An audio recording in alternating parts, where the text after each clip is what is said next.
Emergent technology is always a hot topic at the conference. This year, the promise of more defense spending, fewer guardrails, and an administration all in on artificial intelligence has ignited a feeding frenzy among private sector companies looking for a piece of the action.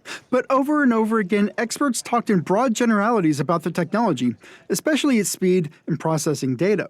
Like Stuart Wagner, the Navy's chief AI officer.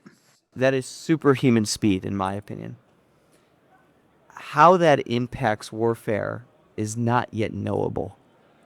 We can guess, but it's not knowable. Over 3 days, the conference hosted more than 36 panels, either explicitly about AI or that included an AI expert. At one panel on AI Wednesday, former Joint Chiefs Vice Chairman Admiral Christopher Grady talked about the problem of a top-down approach to AI implementation. Now we have to teach our operators and our officer corps and the rest on how we use the data, right down to what's the right way to write a prompt. What was made clear throughout the conference is the Pentagon is ready to spend. In December, it rolled out its own generative AI platform, GenAI.mil. Last month, Defense Secretary Pete Hegseth unveiled his AI acceleration strategy for the department, a plan to fast-track contracts without normal safeguards.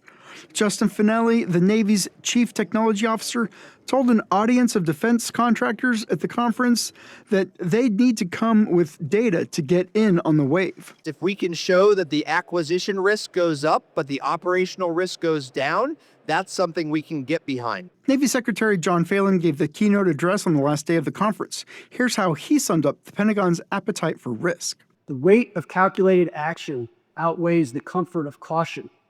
It is better to bear the burden of bold attempts and carry the regret of what could have been. The Pentagon plans to spend more than $145 billion on research and development this year. Andrew Dyer, KPBS News.